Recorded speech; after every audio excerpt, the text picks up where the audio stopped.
At Wells Fargo, we get it. Carlos started his business to obsess over things like basting, butter basting, oil basting, egg wash basting, citrus basting.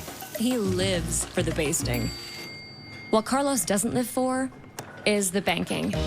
Luckily, Wells Fargo offers business checking, payments, and lending all in one place. So you can get back to doing the things you love. You're good at business, we're good at business banking. Wells Fargo.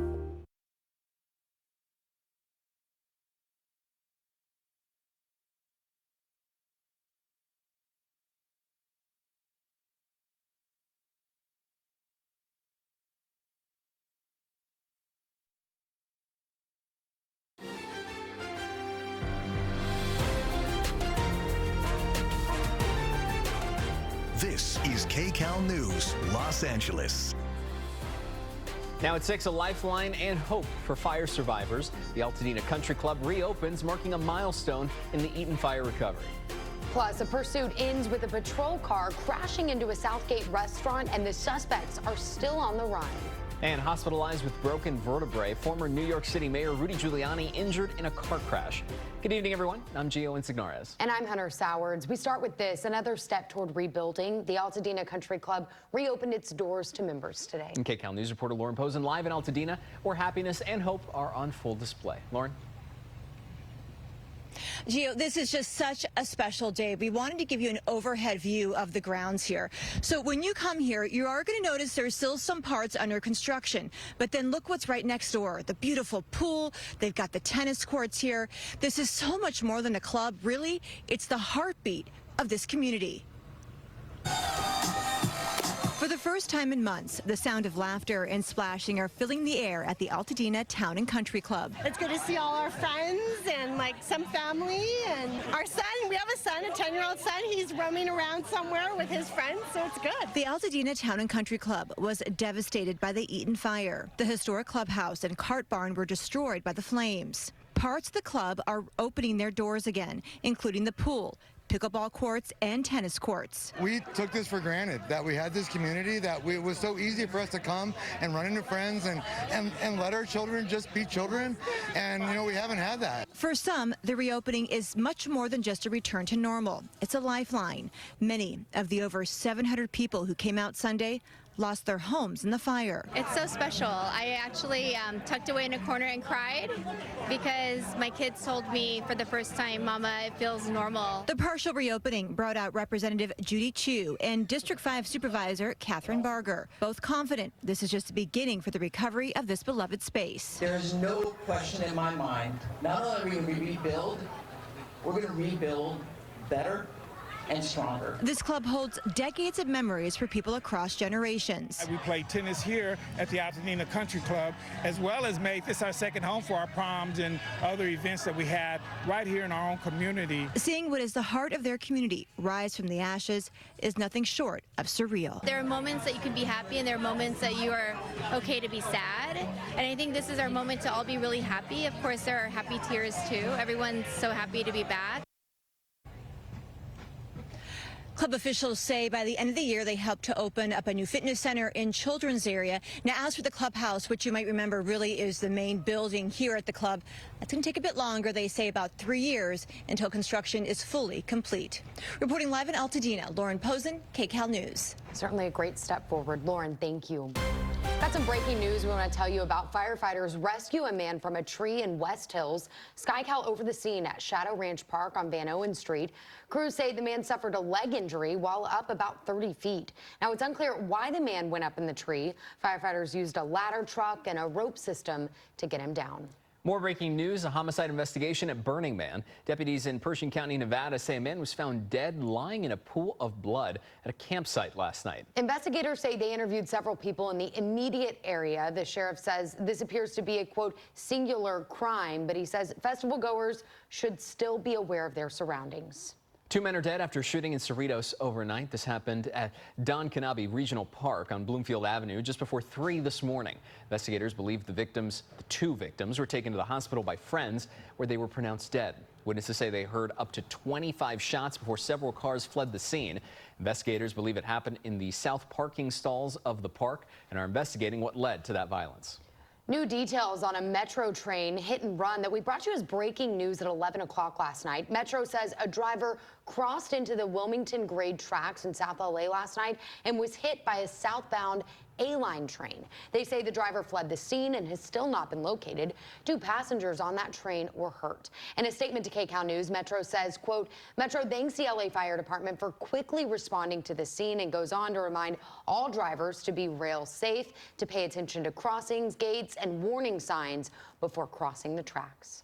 An LAPD patrol car crashes into a restaurant in Southgate this morning. The department says officers were in pursuit of a burglary suspect in the area of Santa Fe and Slauson when they lost control of the car and crashed into this restaurant on Firestone Boulevard. No one was hurt, but the burglary suspects got away. Well, a next weather alert is in effect through the beginning of the week as Mother Nature just keeps bringing the heat. And KCAL meteorologist Olga Espina is here to walk us through all of these developments. Hi, Olga. Yes. Hi, Gio and Hunter. We're talking about temperatures not just in the 90s, but triple-digit heat for an extended period of time. And that means the next weather alert that continues through Tuesday. But even beyond that, we're still going to be experiencing very hot temperatures. Especially impacted will be the valleys, the Inland Empire, the deserts, and even LAOC Metro. So you can see those inland spots. Temperatures are rising along the coastline, and a few miles inland we're actually seeing a bit of a drop just because we had more of that marine influence this morning. Temperatures outside still hot this evening. 97 in Santa Clarita. We're in the mid to upper 90s for the Antelope Valley as well. As we head into the LA area, we are feeling 79 in Beverly Hills, but still mid to upper 90s from Woodland Hills into Van Nuys. 91 degrees in El Monte. Pasadena, you're in the upper 80s. So it is a very hot evening, and even overnight, we're not getting a ton of relief. As we head into Orange County, still feeling plenty of 80s and even 90s with low 90s from Stanton into Anaheim, 95 degrees in Orange. And of course, the Inland Empire still very hot, even in the 100s still at the 6 o'clock hour. So we'll talk about how long this intense heat will stick around coming up in just a few minutes. Olga, thank you. Former New York Mayor Rudy Giuliani suffered a fractured vertebrae in a car crash in New Hampshire. His head of security says another driver struck Giuliani's car from behind last night. They say Giuliani was helping a woman who flagged down his rental car for help and was leaving the scene when his car was hit. The 81-year-old was taken to a nearby hospital with a fractured vertebrae and injuries on his left side. DHS Secretary Kristi Noem speaking out on Face the Nation today about the Trump administration's deployment of National Guard troops in LA and in Washington, D.C. Noem says the White House is using LA as a model for National Guard operations nationwide, and she criticized local and state leaders. Do know that LA wouldn't be standing today if President Trump hadn't taken action. Then that city would have burned down if left to the devices of the mayor and the governor of that state. And so the citizens who live there, the small business owners in downtown LA, they're thankful. Both Mayor Karen Bass and Governor Gavin Newsom have said actions by the federal government are what contributed to the unrest in LA back in June. And Chicago could be the next city to see a deployment of federal troops from the White House. KCAL's Willie James Inman shows us how the governor of Illinois is responding. This Labor Day weekend, the Trump administration is facing pushback for a plan to send federal troops into Chicago in response to violent crime.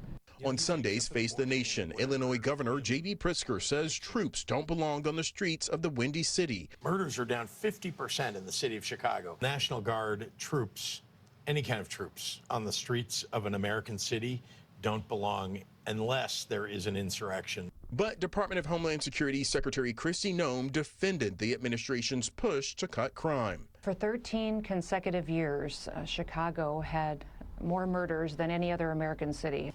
The Trump administration is also coming under scrutiny after firing the director of the CDC.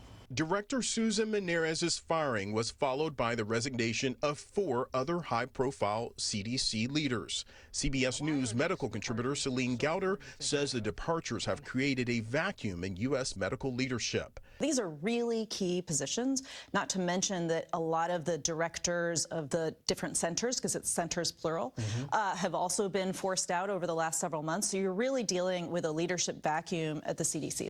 Gowder also expressed concern about recent vaccine policy changes from the CDC. Vaccine policy is now being made by political fiat and communicated through social media rather than a transparent open scientific review process.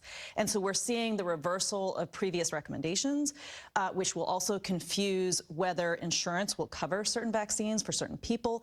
On Friday, one senior White House advisor defended Health and Human Services Secretary Robert F. Kennedy Jr., calling him, quote, the crown jewel of the administration. Willie James Inman, KCAL News. In Minneapolis, Annunciation Catholic School holding its first Sunday Mass since Wednesday morning's deadly attack right next door. Support from the community we've seen has been pouring in since that day. 20 people were shot. 2 of the victims, an 8-year-old and a 10-year-old, died from their injuries. 15 children and 3 elderly parishioners were injured. And in response to the attack, Pope Leo weighing in on gun control. The pontiff told the crowd of followers in St. Peter's Square today that the, quote, pandemic of arms needs to end. The Pope included the tragedy in his prayers. Our prayers for the victims of the tragic shooting during a school mass in the American state of Minnesota. We include in our prayers the countless children killed and injured every day around the world. Pope Leo encouraged the crowd to pray to stop the, quote, pandemic of arms, large and small, which infects our world.